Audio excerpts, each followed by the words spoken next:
Mon ex ne comprend pas que c'est fini entre nous et revient sans cesse à la charge.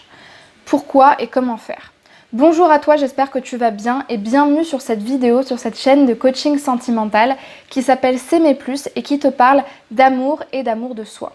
Dans cette vidéo, je vais aborder 3 prismes, 3 angles de vue qui te permettront soit de mieux comprendre ta problématique, soit de mieux savoir comment la solutionner. Et si tu ne me connais pas encore, eh bien je suis Chloé Mercard, je suis coach en amour pour femmes et ma mission c'est de leur apprendre à s'aimer plus, à se valoriser, à retrouver une belle estime personnelle et une sécurité émotionnelle suffisamment stable pour savourer leur rencontre amoureuse avec les hommes et ne plus souffrir de dépendance et au contraire se montrer confiante et légère dans leurs relations sentimentales. Je t'invite, si ce n'est pas déjà fait, si tu es nouvelle ou que tu ne l'as pas encore fait, à t'abonner à la chaîne YouTube pour recevoir les centaines de vidéos qui sortiront sur le sujet, mais surtout pour faire partie de cette communauté de femmes qui sont ambitieuses, qui sont courageuses et qui sont libres et inspirantes parce qu'elles veulent apprendre à s'aimer et qu'elles n'ont qu'un désir, c'est d'être aimées pour ce qu'elles sont et pour ce qu'elles méritent d'avoir. Ce que je voulais mettre au clair avec toi, et ça c'est irréfutable et on ne peut pas revenir dessus, c'est que si ton ex te harcèle, s'il te menace, s'il te kidnappe, s'il te séquestre, s'il menace tes proches, s'il vient te chercher à ton travail ou après tes loisirs dans la rue, qu'il te surveille, qu'il te suit, qu'il retrouve tout le temps ton numéro de téléphone, qu'il te harcèle de messages, d'appels et qu'il ne respecte pas ta volonté de rompre, même si tu as rompu de la mauvaise manière ou que tu as été particulièrement ferme ou que ça l'a particulièrement blessé et qu'il fait du chantage avec toi et que d'une certaine manière tu es prisonnière de ça, il faut vraiment que tu puisses te protéger. Il faut que tu puisses prévenir tes proches. Il faut que tu puisses, s'il le faut, changer d'adresse, te protéger, aller porter plainte, prévenir la police, la gendarmerie, parce que ce sont des choses graves. Et si tu es dans ce cas-là où il en va de la santé de tes proches, de ta sécurité ou de ton bien-être en général, ce n'est pas normal. Tu n'es pas responsable de la santé mentale de quelqu'un parce que tu as décidé, toi, de assumer un choix de vie et assumer de ne plus vouloir continuer une relation. Tu n'es pas responsable de ça et tu n'es pas responsable de son bonheur et du fait que lui continue à mener un train de vie qui soit sécure pour lui. Et ça, c'est hyper important de le dire parce que souvent, quand on est à l'initiative d'une rupture et que c'est mal vécu par l'autre, on culpabilise. Et c'est parce qu'on culpabilise que certains rentrent dans cette faille et jouent ce qu'on appelle un jeu psychologique pour quelque part avoir notre intention ou communiquer encore ou entretenir encore une relation. Et c'est ça qui nous empêche d'être clair à 100% et qui nous empêche de vraiment rompre alors que pour nous, ça semble clair. Donc c'est hyper important que tu puisses mettre des points sur les i vis-à-vis de ça, c'est-à-dire que si tu es en danger et si c'est toi la vraie victime dans l'histoire, il faut que tu puisses te protéger parce que ça, ce n'est pas normal. Donc ça, c'est un cas qui est vraiment à part et qui est important pour moi de clarifier. Maintenant, les 2 choses que je voulais voir avec toi, la première, c'est si ton ex revient à la charge, c'est que si ce n'est pas un cas de harcèlement, il a les moyens de revenir à la charge. Je pense notamment aujourd'hui, on a des moyens très faciles de ne plus entrer en contact avec quelqu'un, que ce soit en supprimant son numéro, en lui disant clairement et sûrement « je ne veux plus entretenir aucune relation avec toi, je te demande d'arrêter de m'écrire et je ne veux tout simplement plus qu'on s'écrive », ce qui est une manière très ferme mais très claire de clôturer une relation.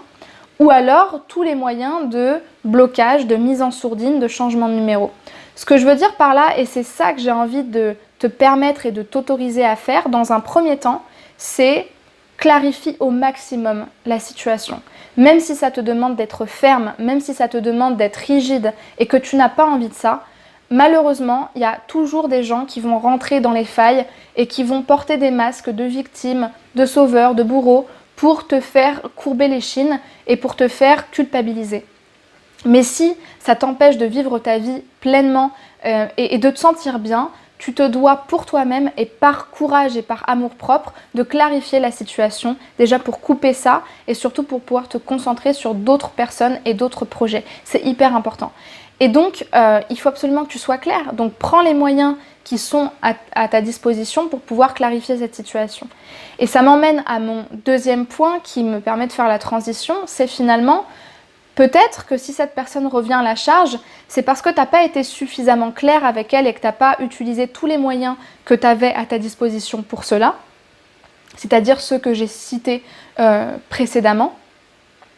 Et peut-être que si tu ne les as pas utilisés, c'est parce que tu n'es peut-être pas clair avec toi-même et que d'une certaine manière, c'est possible. Ça arrive dans les relations où il y a beaucoup de jeux psychologiques, des relations qui sont assez toxiques, malsaines parce que beaucoup d'abus, beaucoup de jeux de pouvoir. Peut-être que toi, tu espères qu'au fond, cette personne revienne et que ça te plaît de jouer au jeu du chat et de la souris et quelque part de savoir qu'à chaque fois que tu bloques la personne, elle va tenter de revenir par un moyen ou par un autre. Mais dans ce cas-là, tes attentes ne sont pas du tout les mêmes qu'une personne qui vraiment se sent pas bien parce qu'elle n'arrive pas à couper les ponts et qui, selon elle, a vraiment envie de couper les ponts avec cette relation. Donc moi, ce que je t'invite à faire, c'est surtout de réfléchir pourquoi j'arrive pas à être claire. Pourquoi je m'empêche d'utiliser les grands moyens, le blocage, suppression de son numéro de téléphone, voire changer de numéro de téléphone ou être vraiment très ferme avec cette personne. Pourquoi je m'empêche d'utiliser ces moyens-là alors que c'est précisément ces moyens-là qui me permettraient de clarifier la situation? Quel est mon bénéfice dans cette situation qui n'est pas réglée? Qu'est-ce que je cherche derrière? Quelles sont mes attentes? Que veut mon ego? Qu'est-ce qui renarcissise mon ego dans cette situation où mon ex revient à la charge? Ça, c'est, j'ai envie de dire, la balle est dans ton camp vis-à-vis de ça parce que il n'y a que toi qui peux faire en sorte d'être clair ou au contraire laisser la porte ouverte à un retour et à une reconquête de son côté. Donc si on peut en tout cas accuser l'ex de ne pas respecter ta volonté, on peut aussi, si ça te concerne, questionner ce truc-là de « mais en fait, est-ce que j'ai vraiment utilisé tous les moyens qui me permettaient de vraiment être claire avec lui ou est-ce qu'au contraire, je ne suis pas vraiment claire, je suis au contraire assez ambiguë, mais parce qu'en fait, derrière, j'ai une attente, soit que j'ai pas envie de couper la relation, soit que je sais que ce serait bien que je la coupe pour mon bien-être, mais j'arrive pas parce qu'il y a de la dépendance ou il y a d'autres blessures qui font que c'est pas clair pour moi vraiment. Mais dans ce cas-là, c'est ça qui est à travailler en priorité et ça te renvoie à ta sécurité émotionnelle et à toutes les problématiques de dépendance. Donc je t'invite à voir les vidéos sur le sujet parce que ça peut vraiment te faire avancer. J'espère que cette vidéo elle t'aura plu, qu'elle t'aura parlé, qu'elle t'aura apporté des idées, des choses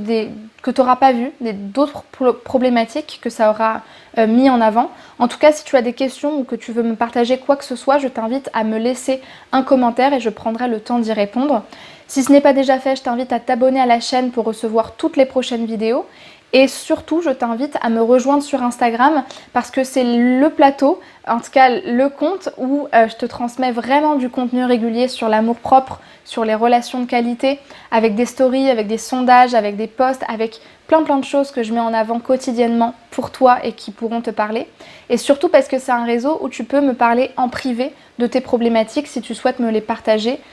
et que ce ne soit pas en public. Et donc tu trouveras le lien de mon compte Instagram dans la barre de description de cette vidéo. Et enfin, si tu veux aller plus loin et être coaché justement sur l'amour de soi, retrouver une sécurité émotionnelle, mais surtout comprendre pourquoi tu répètes peut-être des schémas avec des hommes manipulateurs, des relations toxiques, pourquoi il y a des jeux psychologiques, pourquoi au contraire tu n'arrives pas à être bien en relation sur le long terme avec un homme qui te respecte ou tout simplement toi te sentir bien en relation, eh bien si tu souhaites être coaché ou que tu as des doutes et que tu te poses la question, je t'invite à réserver ton bilan sentimental. C'est un appel d'une 30aine de minutes avec moi qui est offert et qui te permet, si tu souhaites être coaché uniquement, eh bien d'identifier avec moi tes blocages et tes besoins d'accompagnement pour que je t'explique ma méthode de travail et la manière dont je réalise justement le coaching en amour. Eh bien, je te souhaite une très belle journée. Le lien pour réserver ton appel sentimental, il est dans la barre de description. Prends bien soin de toi et à très vite pour une prochaine vidéo de coaching sentimental.